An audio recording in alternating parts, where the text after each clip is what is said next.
यदा यदा हि धर्मस्य ग्लानिर्भवति भारत अभ्युत्थानम् अधर्मस्य तदात्मानं सृजाम्यहम् परित्राणाय साधूनां विनाशाय च दुष्कृतां धर्म संस्थापनार्थाय संभवामि युगे युगे।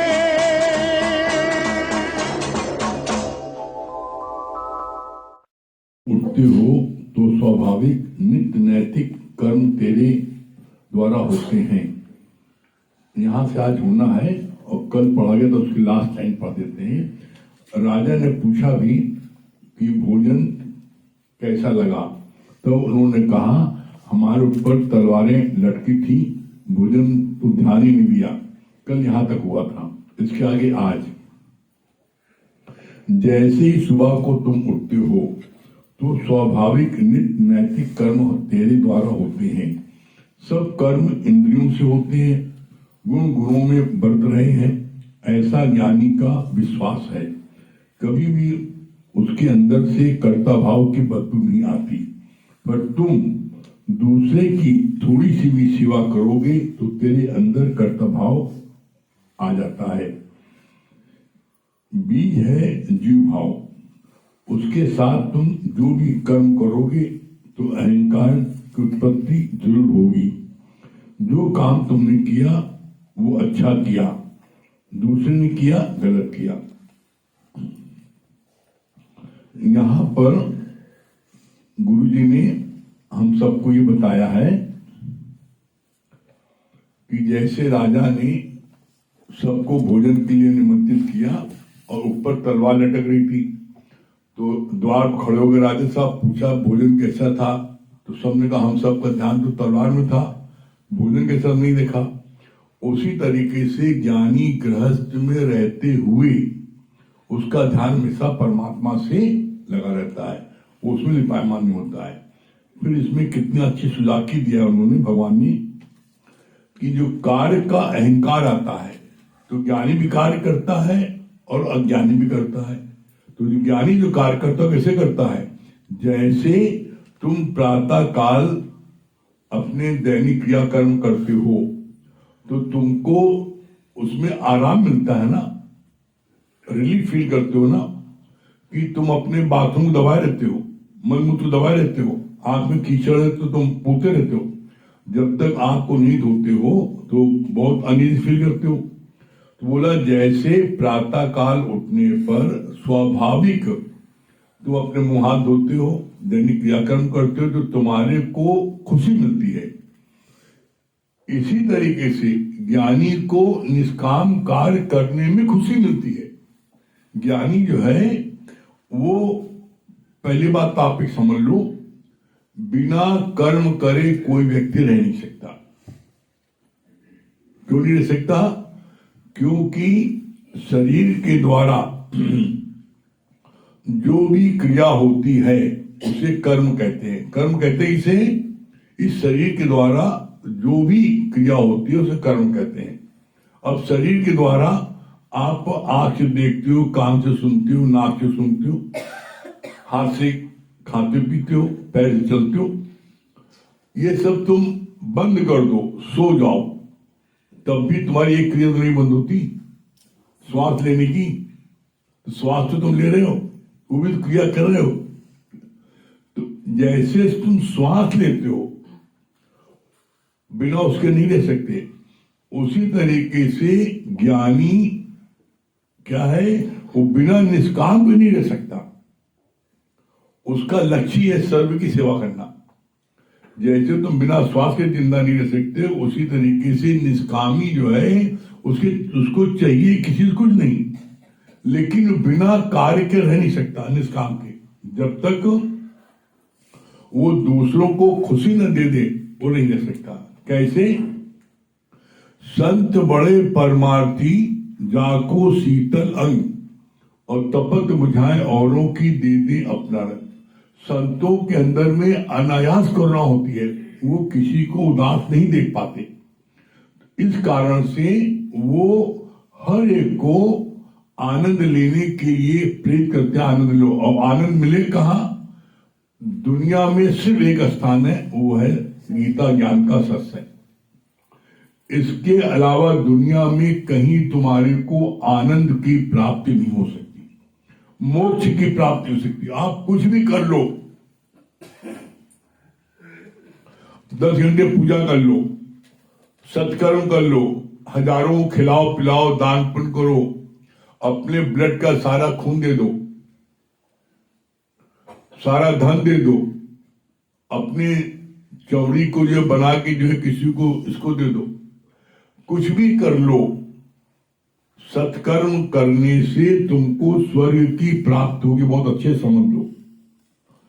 पूजा पाठ जप तप दान पुण्य तीर्थ गंगा स्नान यमुना स्नान ब्राह्मणों को खिलाना दान देना, कुछ भी कर्म कर लो, सत्कर्म कर लो। सत्कर्म करने से आपको स्वर्ग की प्राप्त होगी।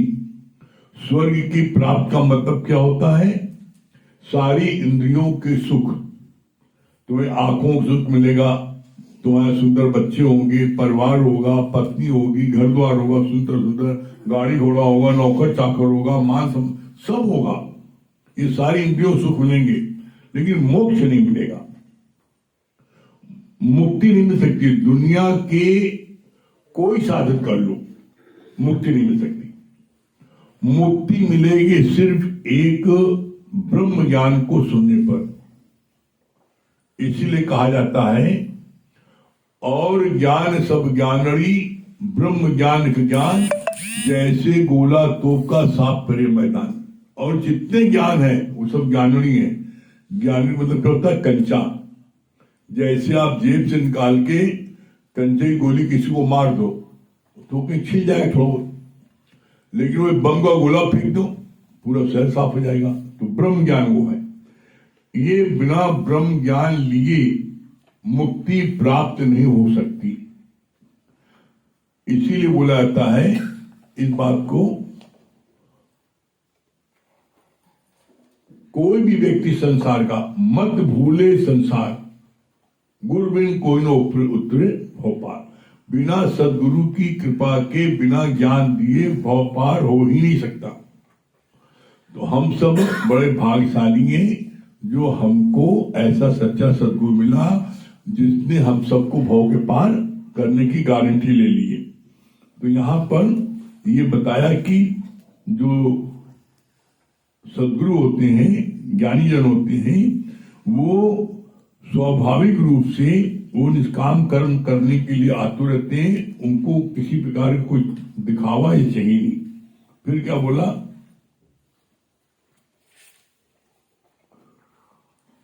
बीज है जीव भाव, उसके साथ तुम जो भी कर्म करोगे तो अहंकार की उत्पत्ति होगी। जो काम तुमने किया वो अच्छा किया और जो दूसरे ने किया गलत किया। अपने को व्यक्ति भगवान ने कान में बोल दिया तुमसे सुंदर को दुनिया में नहीं ना, और तुम हमेशा सही हो, यू आर ऑलवेज राइट। हर व्यक्ति के मन में एक गलत फहमी है, आई एम ऑलवेज राइट। दूसरा गलत है, गलती मैं गलती नहीं कर सकता। तो ऐसे भगवान ने बोला यही सबसे बड़ा अहंकार है, और ये अहंकार तुमको डूबो देगा। तुम कुछ भी करोगे 100 गलती माफ कर देगा भगवान, लेकिन अहंकार माफ नहीं करेगा। क्यों? क्योंकि भगवान का भोजन है अहंकार। फिर बोला, बहुत अच्छी बात बोली, इस दुनिया में सबसे सरल काम क्या है? सबसे सरल काम दुनिया में क्या है? दूसरों गलती ढूंढना। मूर्ख से मूर्ख, पागल से पागल कोई होगा, देखो ऐसा कर रहा है, गलती बता देगा। तो यही बात बोली इन्होंने, बड़ी अच्छी बात। The easiest thing is finding fault। किसी की गलती ढूंढना सबसे सरल है। फिर क्या बोला? बुराई ढूंढने के लिए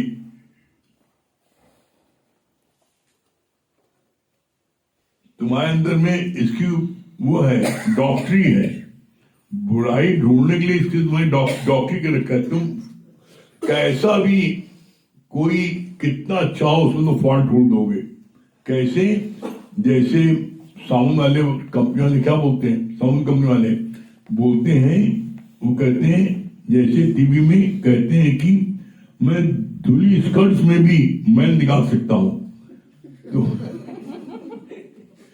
नई स्कर्ट कंपनी से लेके आओ, कहीं इसमें मैल निकाल दूंगा। तो इसी तरीके से जो दुनिया में मूर्ख लोग हैं, अहंकारी लोग हैं, वो कोई व्यक्ति कितना अच्छा हो उसमें से बुराई निकाल देंगे।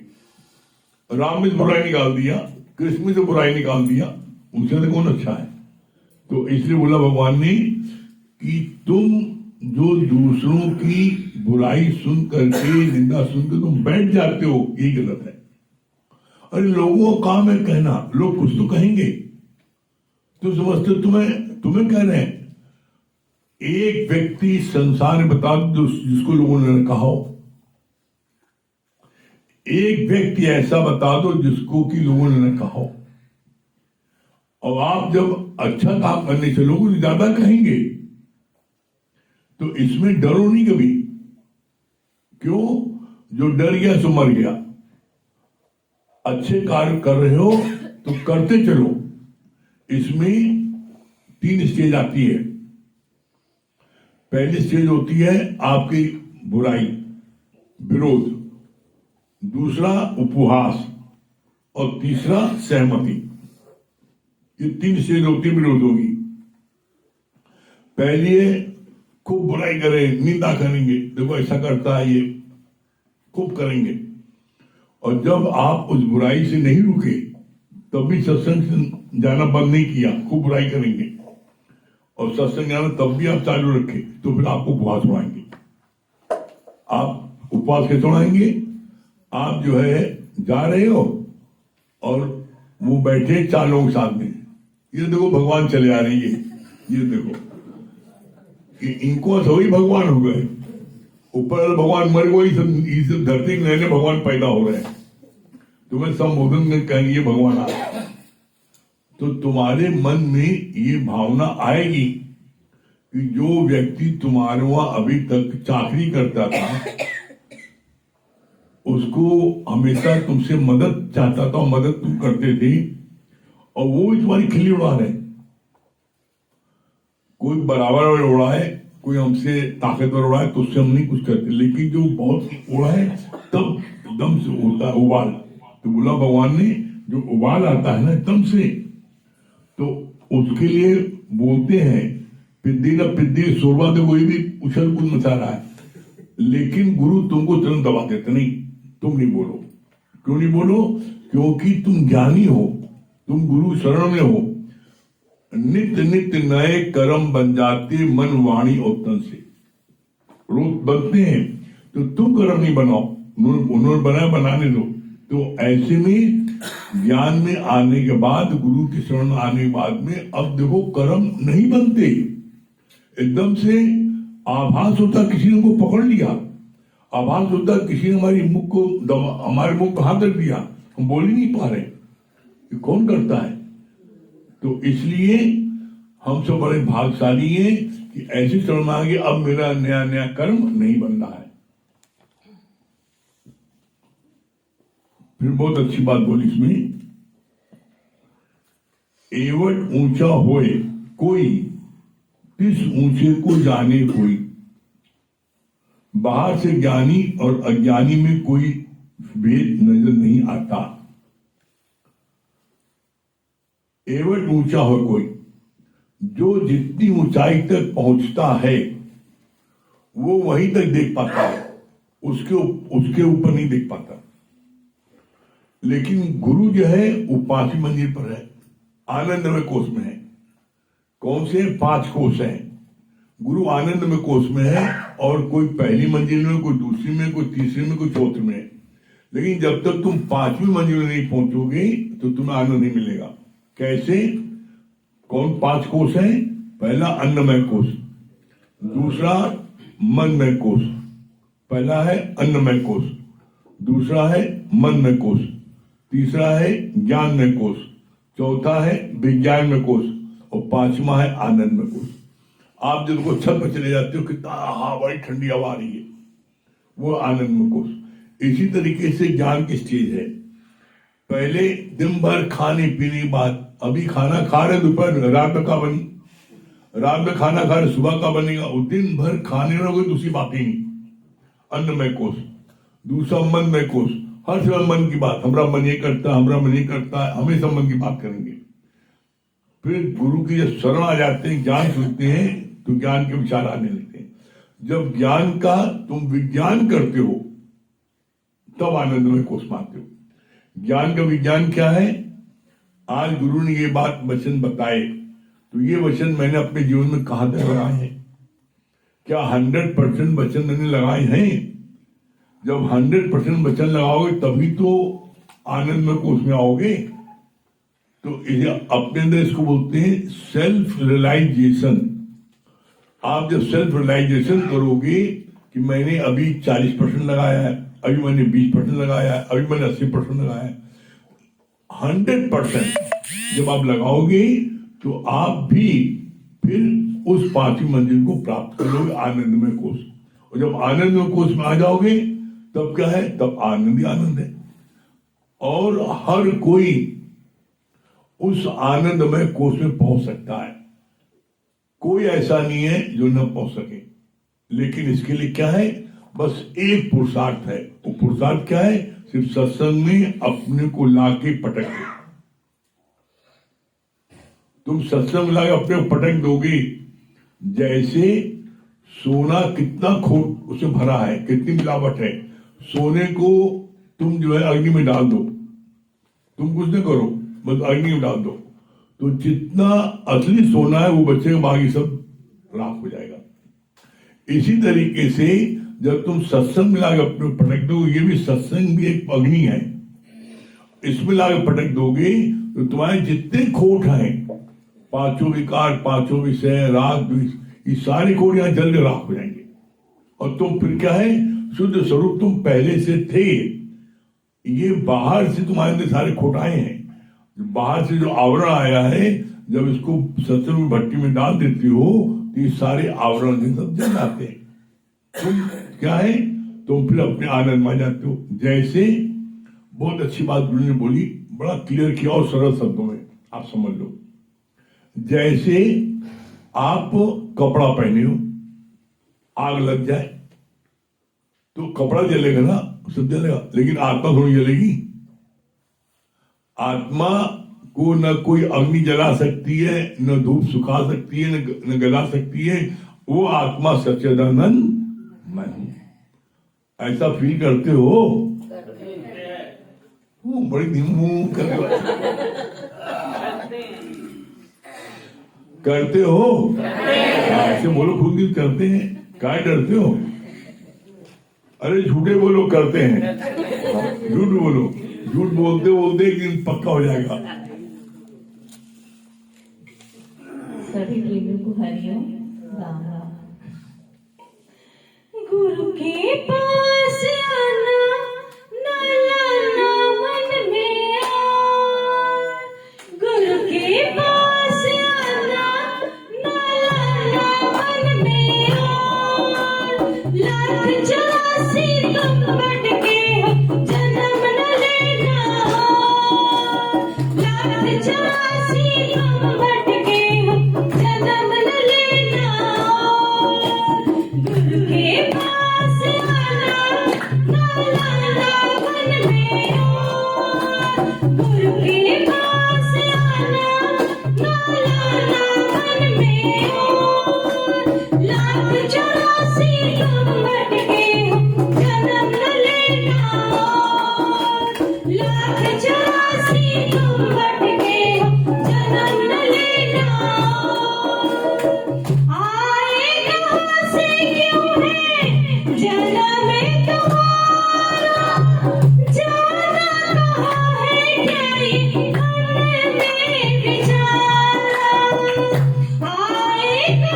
से क्यों है जन्म तुम्हारा, जाना कहाँ है क्या ये मन में विचारा, जगया ज्ञान अंधेरा सतगुरु रव जीवन भोर, जगया ज्ञान अंधेरा सतगुरु रव जीवन भोर, लाख 84 नंबर के हो जन्म न लेना और, लाख 84 नंबर के हो जन्म न लेना और, गुरु के पास आना ना मन में और, गुरु के पास आना ना मन में और, लाख 84 नंबर के हो जन्म न लेना और, लाख 84 नंबर के हो जन्म न लेना और, रिमझिम की बूंदें गिरती करती इशारा, ऐसे ही पलका खाड़ी जीवन तुम्हारा, रिमझिम की बूंदें गिरती करती इशारा, ऐसे ही पलका खाड़ी जीवन तुम्हारा, ना जाने कब टूटे सांसों की कच्ची डोर, ना जाने कब टूटे सांसों की कच्ची डोर, लाख 84 नंबर के हो जन्म न लेना और, लाख 84 नंबर के हो जन्म न लेना और,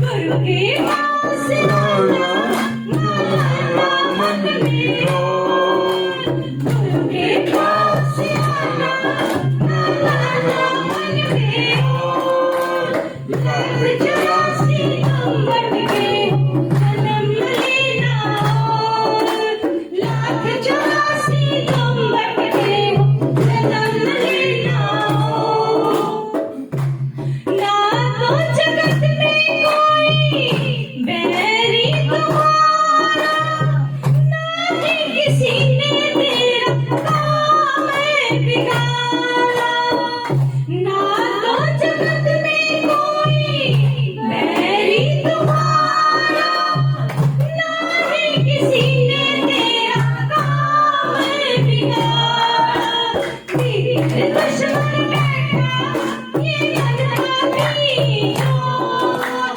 तेरे दुश्मन बैठा ये मन पापी और, लाख 84 नंबर के हो जन्म न लेना और, लाख 84 नंबर के हो जन्म न लेना और, गुरु के पास आना ना मन में और, गुरु के पास आना ना मन में और, लाख 84 नंबर के हो जन्म न लेना और, लाख 84 नंबर के हो जन्म न लेना और, सतगुरु हवाले कर दो जीवन की नैया, आगे करेगा हमसे आने की भैया,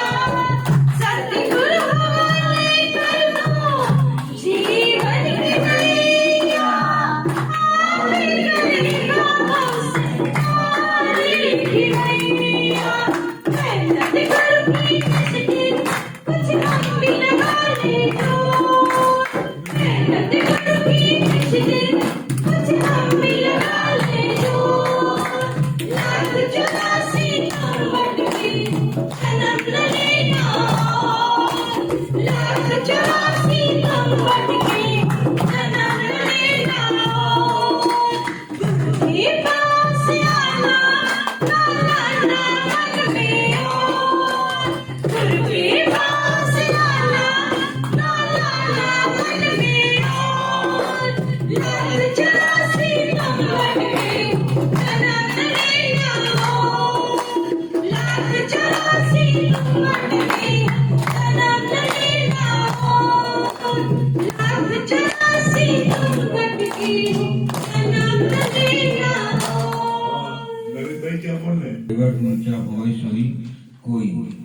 तीस ऊंचा जाने से जो जहाँ तक पहुँचा है वो वहाँ तक ही पहुँच पाएगा। केवल एक गुरु है जो ऊपर तक मंजिल तक पहुँचा सकता है। मंगल भैया। हरिओम गुरु जी। ज्ञानी गृहस्थ में रहता है मगर वो हर समय उसका परमात्मा में ध्यान रहता है। हाँ, पीछे मालवी जी क्या बता रहे हैं?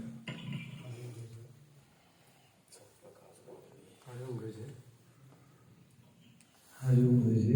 अभी आपका ये बात अच्छा लगा कि आपने 5 स्टेज बताया ना कि हम लोग के सत्संग वाले पहले 4 स्टेज होती है। मनमय कोश, अन्नमय कोश, विज्ञानमय कोश, ज्ञानमय कोश। गुरु हमको आनंदमय कोश में ले आता है।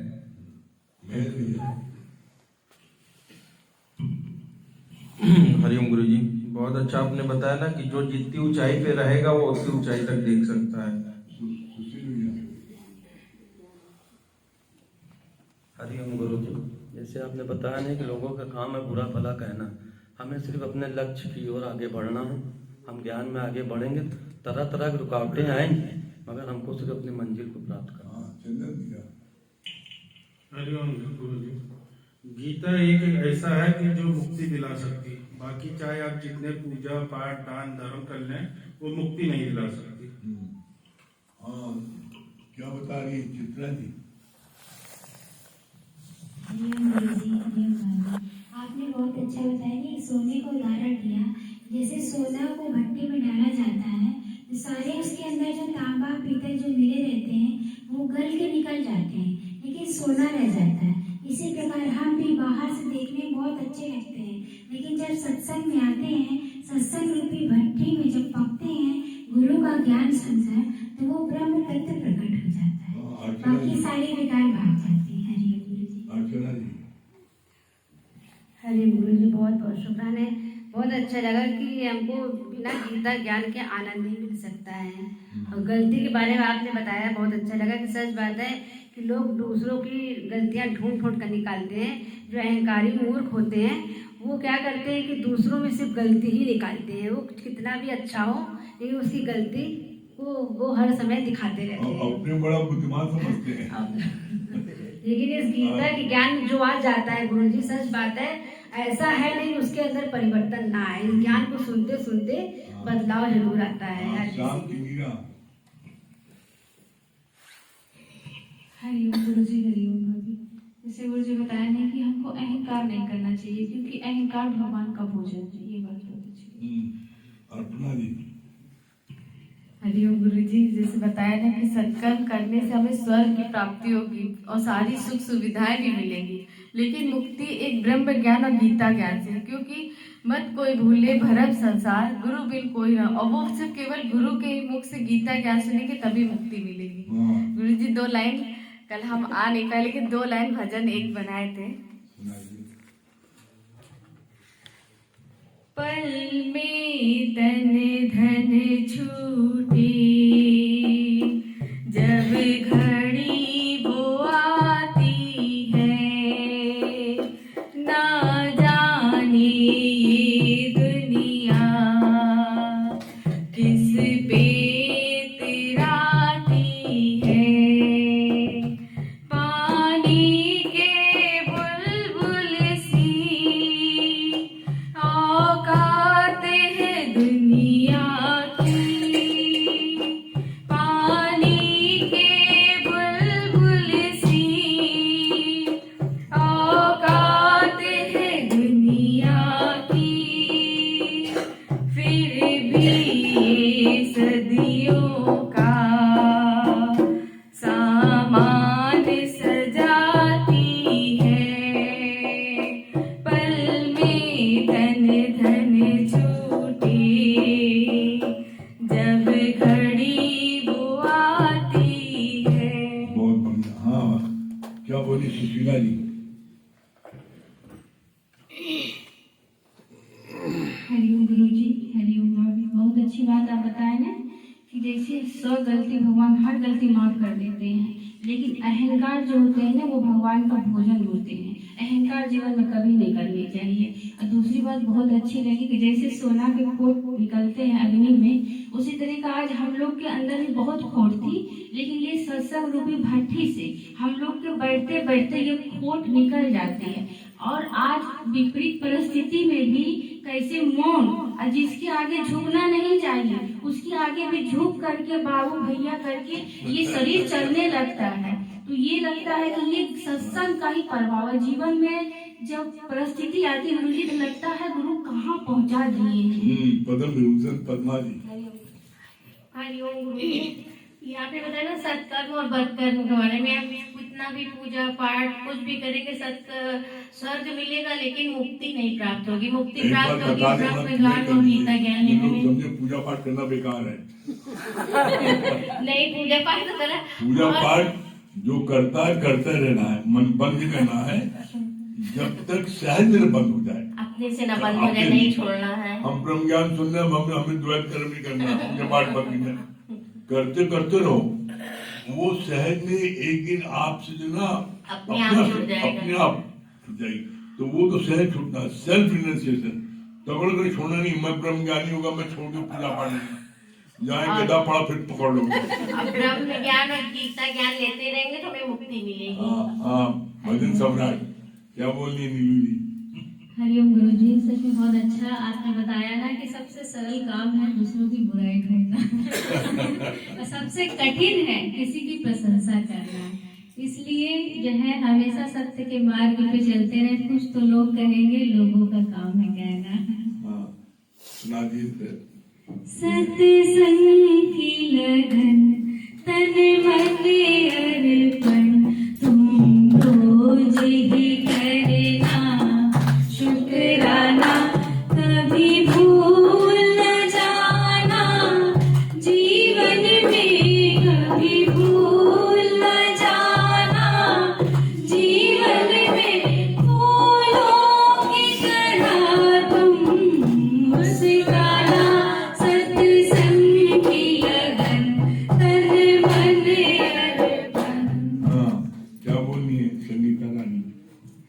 गुरु जी, जैसे अभी आप भगवान वाली बात बताए ना, तो एक दिन हम सत्संग कर रहे थे सामने, तो एक आदमी आया बोल रहा है, कह रहा है अरे भगवान आ गए क्या? हम भगवान से मिलना चाहते हैं। हमको मतलब जैसे आप बताते हैं ना कि लोग खिल्ली भी उड़ाते हैं, मतलब सत्संग करते समय, मतलब हम सत्संग कर ही रहते और आया बाहर से बोल रहा कोई, मतलब जो रहा हो और बोला, तो हम कहते देखो भगवान मतलब एक एक आपकी वाणी उस समय लगती है, फील होती है कि 200% एक एक वचन सत्य है। जैसे आप बताते हैं ना, फील होता है कि जैसे आप कहते हैं कि हर चीज तुम्हें अनुभव में आएगा। पूनम जी। हरिओम गुरु जी। आपने बहुत अच्छा बताया ना, ज्ञानी को जो है तब असली आनंद मिलता है जब वो निष्काम कर्म करता है। ये बात बहुत अच्छी है। दुर्गेश भैया दिल्ली।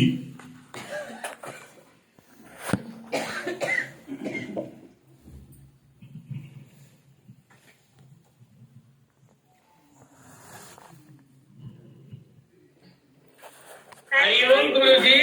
हरिओम महाराज जी। क्या बोल रहे हैं दुर्गेश भैया? गुरु जी बहुत अच्छी बात बताई आपने कि संसार में कोई एक व्यक्ति ऐसा नहीं है जिसकी लोगों ने बुराई न की। हम उस बुराइयों को न देख के हम अपने लक्ष्य को देखें, ये बात बहुत अच्छी लगी। हाँ, पूजा जी क्या बोल रही है? जी गुरु जी, मुझे ये बात बहुत अच्छी लगी कि हमेशा अपने को ये फील करो कि मैं वो आत्मा हूँ, क्योंकि आत्मा को ना कोई काट सकता है, ना जला सकता है, ना मार सकता है। अगर जब हम ये फील करेंगे तो हमें किसी चीज की कोई भी कुछ कहता है तो हमें उस चीज से मतलब दुख नहीं लगेगा, तकलीफ नहीं होगी। आरती मंडल दिल्ली।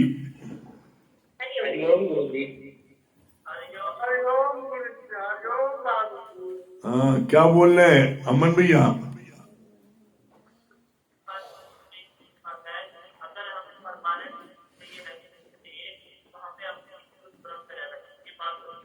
हाँ, राम भैया क्या बता रहे हैं? डॉक्टर साहब हाँ हमें अपनी आत्मा से रखना है। एकदम फिट है ना, स्वस्थ है। ये कुछ आप वेरी गुड। डॉक्टर शांति, हाँ क्या बोली डॉक्टर शांति? बहुत अच्छा बताया गुरु जी आपने। कर्म करे बिगड़े कोई व्यक्ति रह नहीं सकता, और ज्ञानी व्यक्ति जो है निष्काम कार्य करे बिगड़ नहीं रह सकता। और आपने बताया मैं बहुत अच्छा थोड़े परमात्मा आपको जाऊँ तब हो जाए और रोटी दे दे अपना रंग। बहुत बढ़िया, सब बता दीजिए, कोई दूसरे का बताइए। हाँ शर्मिला जी सोच रही हमसे हम क्या बताएं। शर्मिला जी उनके लिए कुछ छोड़ दीजिए। हरिओम गुरु जी, हरिओम भाभी जी। गुरु जी आपकी ये बात बहुत अच्छी लगी कि नित्य नित्य नए कर्म बन जाते मन वाणी तन से, ये बात बहुत। हाँ सुनैना जी न्योडा, भजन सम्राट सुनैना जी।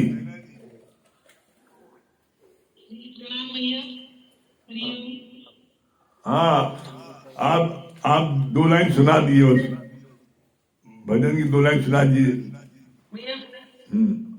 जी भैया, सुबह वो जो कल घटना हो गई वो भैया से हम भी तो मिले हुए हैं, और इतने प्यार वाले वो थे कि चप्पल के उधर लगाते रहते थे। तो आ रहा था मन में कि जिंदगी में हजारों का मेला जुड़ा, हंस जब भी उड़ा तो अकेला उड़ा, हंस जब भी उड़ा तो अकेला उड़ा, हंस जब भी उड़ा तो अकेला उड़ा। राज राजी रही ना पुरानी रही, कहने सुनने की सारी कहानी रही, ना बुढ़ापा रहा ना जवानी रही, वस्तु हर एक यहाँ आनी जानी रही, काहे फिर भी मुसाफिर तू सोया पड़ा, हंस जब भी उड़ा तो अकेला उड़ा। बहुत बढ़िया, बहुत बढ़िया सुनैना जी, बहुत बढ़िया। चलिए ओम का जाप कर ले।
सभी प्रेमियों को हरिओम, राम राम।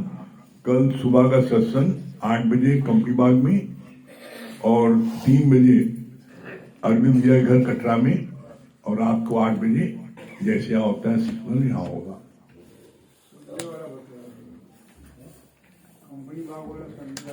हाँ संडे को जो सत्संग यहाँ होता है 11 बजे,